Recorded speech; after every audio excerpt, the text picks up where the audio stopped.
Hello everyone, welcome to our channel The Pharma Pathshala. Hope you all are doing great. Students, today's topic is the filariasis and another topic of your syllabus of the social pharmacy. So students, filariasis क्या होती है, आज इसके बारे में हम discuss करेंगे. filariasis का introduction, causative agents, clinical presentations, epidemiology and role of the pharmacist in the prevention of the filariasis.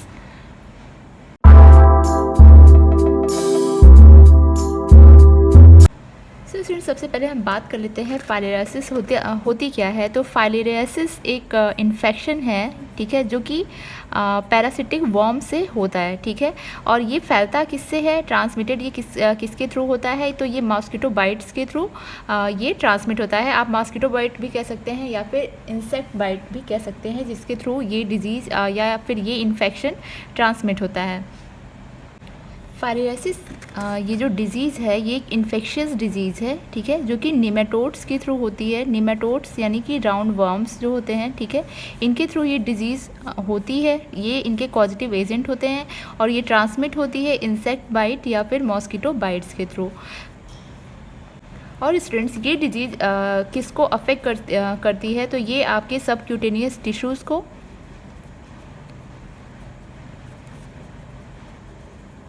And lymphatic system को अफेक्ट करती है, ठीक है. मेनली अगर इसमें बात करें कि ये बॉडी के किस पार्ट को अफेक्ट कर रही है, तो ये जो सबक्यूटेनियस टिश्यूज़ होते हैं एंड लिम्फेटिक सिस्टम है, उसे ये अफेक्ट करता है. और अगर हम इसके जनरल सिम्टम्स की बात करें तो यहाँ पे फीवर, स्वेलिंग, ये जो होते हैं ये मेन इसके सिम्टम्स होते हैं फाइलेरियासिस के.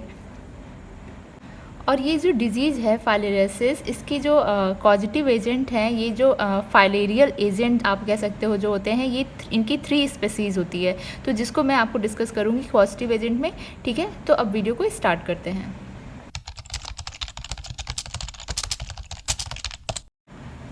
सो students, filariasis is also known as the lymphatic filariasis, क्योंकि मेनली ये क्या करता है कि ये जो इन्फेक्शियस डिजीज़ है ये लिम्फेटिक सिस्टम को अफेक्ट करती है, इसलिए इसका अनदर नेम है lymphatic filariasis and the abbreviation is the LF.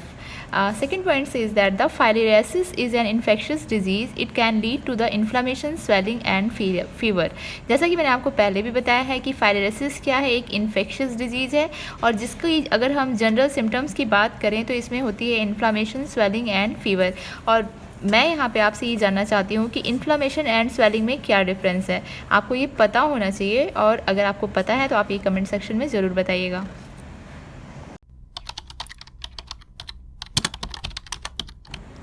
So student, now the causative agents. Student, जैसा कि आप जानते हैं कि फाइलेरियासिस क्या है, एक पैरासिटिक इन्फेक्शन है और जो कि किससे होता है, जो ये पैरासाइट्स होते हैं वो राउंड वर्म्स होते हैं, ठीक है. राउंड वर्म्स के थ्रू ये इन्फेक्शन फैलता है, ट्रांसमिट होता है. ये पॉजिटिव एजेंट होता है, ठीक है. और ये इन्फेक्शन ट्रांसमिट किसके थ्रू होता है, इंसेक्ट बाइट के थ्रू या मॉस्किटो बाइट के थ्रू होता है, ठीक है. ब्लैक फ्लाइज के थ्रू भी ये इन्फेक्शन ट्रांसमिट होता है. तो अगर ये इस राउंड वर्म्स, ये जो राउंड वर्म्स होते हैं, इनको अगर आप देखोगे तो ये बहुत ही ज़्यादा छोटे, tiny, small, thread like structure होता है. अगर आप इनको नेकेड आई से नहीं देख सकते हैं, ठीक है. आप इनको अंडर द माइक्रोस्कोप अगर देखेंगे तो ये थ्रेड लाइक स्ट्रक्चर में शो होते हैं, ठीक है. तो अगर हम पॉजिटिव एजेंट की बात करें तो there are 3 filarial species that causes the lymphatic filariasis. First is the Wuchereria bancrofti. वुकेरेरिया बैंक्रॉफ्टाई एक पैरासाइट है, या आप कह सकते हो राउंड वर्म है, एक स्पीसीज़ है, ये पैरासिटिक स्पीसीज़ है जिसके थ्रू क्या हो रहा है, फाइलेरिया हो रहा है. ये जो पॉजिटिव एजेंट है वुकेरेरिया बैंक्रॉफ्टाई, अगर किसी को फाइलेरिया हो रहा है तो अगर 10% आप कह सकते हो कि अगर 10 लोगों को फाइलेरिया है तो उसमें 9 लोग ऐसे होंगे जिनको जो इस स्पीसीज़ से इन्फेक्ट हुए होंगे. जो ये वुकेरेरिया बैंक्रॉफ्टाई स्पीसीज़ है, इसके थ्रू सबसे ज़्यादा लोग इन्फेक्ट होते हैं जिन्हें फाइलेरिया हुआ होता है, ठीक है. And the second positive agent is the Brugia malayi and third is the Brugia timori, ठीक है. ये 3 जो हैं, ये 3 स्पीसीज़ हैं जिनको हम फाइलेरियल स्पीसीज़ भी कहते हैं और जिसके थ्रू क्या होता है, फाइलेरिया होता है, ठीक है. सो स्टूडेंट, अगर हम इसके यहाँ पर इसके मोड ऑफ ट्रांसमिशन की बात करें तो ये आपको पता है कि ये मॉस्किटो बाइट के थ्रू ये ट्रांसमिट होता है। अगर जब भी कोई मॉस्किटो क्या होता है कि किसी इन्फेक्टेड पर्सन को बाइट करता है तो वहाँ से उस पैरासाइट को या फिर आप कह सकते हो उस राउंड वर्म या फाइलेरिया स्पीसीज़ को कैरी करता है, और फिर जब वो जाके किसी नॉर्मल पर्सन को बाइट करता है तो वहाँ से वो जो स्पीसीज़ है फाइलेरिया स्पीसीज़ वो उस पर्सन की ब्लड स्ट्रीम में एंटर करती है और वहाँ से वो डायरेक्ट लिम्फेटिक सिस्टम में जाती है, जहाँ पे वो ग्रो होती है और अपने बहुत सारे आप कह सकते हो कि मिलियंस में ये क्या करते हैं कि राउंड वर्म वहाँ पे प्रोड्यूस करते हैं।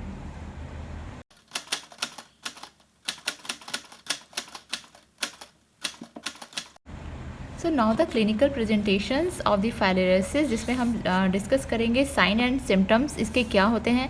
तो जो अर्ली स्टेजेस होते हैं उसमें कौन से साइन एंड सिम्टम्स डेवलप होते हैं, जिसमें ये है फीवर है, ठीक है, चिल्स, हेडेक, स्किन लेजन्स।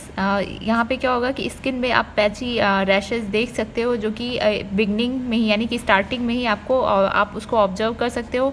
और ये कब डेवलप होते हैं, जब भी इंसेक्ट बाइट के बाद इंसेक्ट बाइट के 3 to 9 मंथ के बाद ऐसे जो साइन एंड सिम्टम्स हैं वो डेवलप होते हैं। तो ये अर्ली स्टेज के साइन एंड सिम्टम्स हैं। अगर यहाँ पर ही इसको क्या कहते हैं क्योर नहीं किया जा रहा है या इसका प्रॉपर ट्रीटमेंट नहीं हो रहा है तो ये और भी आप कह सकते हो क्रिटिकल स्टेज में या सीवियर स्टेज में ये सिम्टम्स कन्वर्ट हो सकते हैं।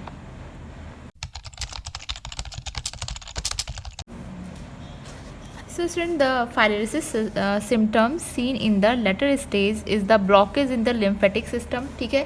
जो मैंने सिम्टम्स आपको अर्ली स्टेज में बताए थे, अगर वो प्रॉपर वहाँ पे ही उनको क्योर नहीं कर दिया जाता है तो ये लेटर स्टेज में यानी उसके बाद कौन कौन से सिम्टम डेवलप होते हैं, तो ये सबसे पहले क्या करेगा कि लिम्फेटिक सिस्टम में ब्लॉकेज क्रिएट करेगा, जिसकी वजह से एडिमा होगा। एडिमा यानी कि फ्लूइड्स का जो है एक्यूमुलेशन वहाँ पे स्टार्ट हो जाएगा। And next is the swelling, redness and pain in the arms and legs, ठीक है।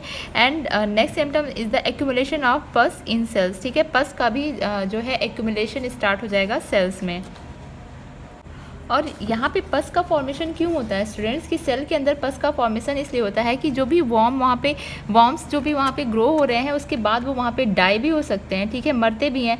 तो जो मरे हुए वॉर्म्स होते हैं वो ही क्या होते हैं, पस में क्या होते हैं, पस के रूप में क्या होते हैं वहाँ पे एक्यूमुलेट होते रहते हैं, ठीक है। और जिससे क्या होता है वहाँ पे सेकेंडरी बैक्टीरियल इन्फेक्शन भी स्टार्ट हो सकता है। और यहाँ पे इसके बाद अगर ये सिम्टम्स ऐसे ही बढ़ते रहे यानी फाइलेरियासिस का जो स्टेजेस हैं वो और भी क्रिटिकल होती जाएंगी। स्किन रैशेस डेवलप होंगे, एब्डोमिनल पेन होगा, ठीक है।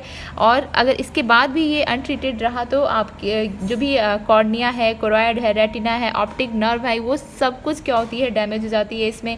और फाइनली क्या होता है, विज़न का जो होता है लॉस हो जाता है, ठीक है। इसके बाद अगर हम यहाँ पे और भी बात करें तो ये जो भी हाइपर पिगमेंटेशन हो जाता है बॉडी के बहुत सारे पार्ट में।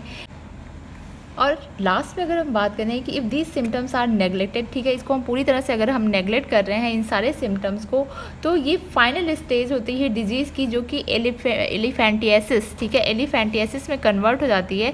एलिफेंटियासिस क्या होता है, जिसमें इनलार्जमेंट होता है लिम्ब और जेनाइटल का, ठीक है, इसको हम क्या कहते हैं एलिफेंटियासिस का टर्म देते हैं। और ये लास्ट स्टेज होती है फाइलेरियासिस की, ठीक है। So now the epidemiology, according to World Health Organization, as of 2006, there has been an estimated 1.3 billion people in more than 80 countries at the risk of the contracting LF. LF is the lymphatic filariasis, ठीक है। WHO के एक estimate के according WHO ने एक estimate दिया था 2006 में, जिसमें ये बोला गया था कि 1.3 बिलियन पीपल में से 1.3 बिलियन पीपल जो है मोर देन 80 कंट्रीज़ में क्या हुए थे, LF से इन्फेक्ट हुए थे, ठीक है। ये 2006 का डेटा है जो कि WHO ने दिया था।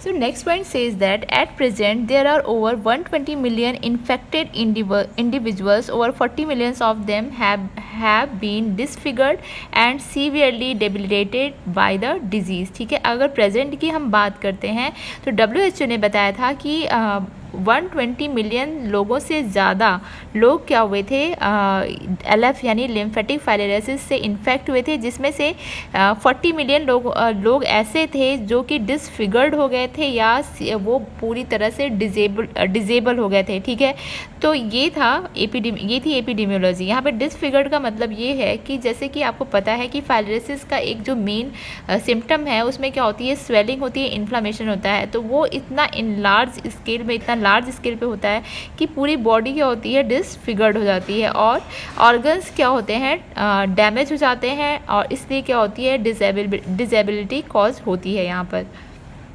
और अगर हम कंट्रीज़ की बात करें जो सबसे ज़्यादा जहाँ के लोग अफेक्ट हुए थे, तो वो थी India, Africa, south Africa and the Pacific and the south and central America. ठीक है, ये ऐसी कंट्रीज़ थी जो सबसे ज़्यादा इन्फेक्ट हुई थी और होती भी हैं करेंटली।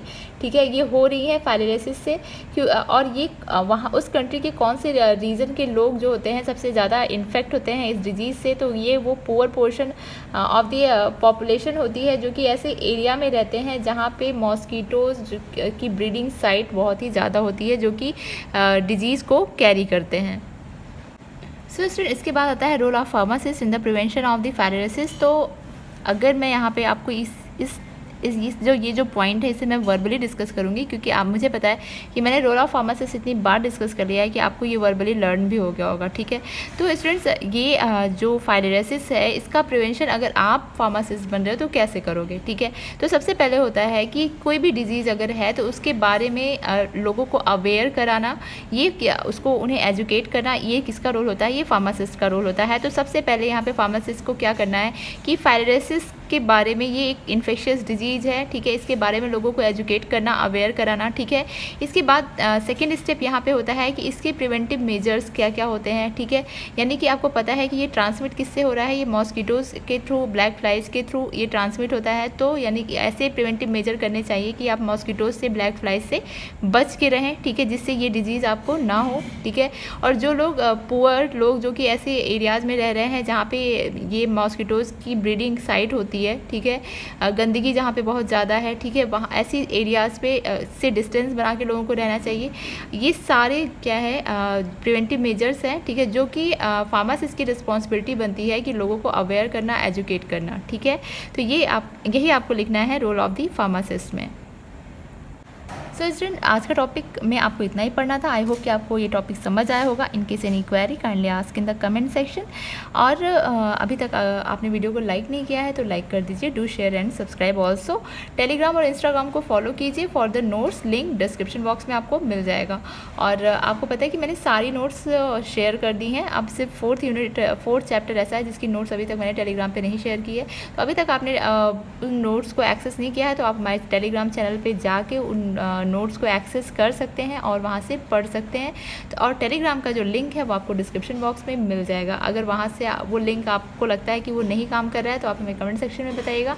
हम वहाँ पे अगेन दोबारा लिंक शेयर ज़रूर करेंगे। So keep watching the pharma Pathshala. Thank you so much.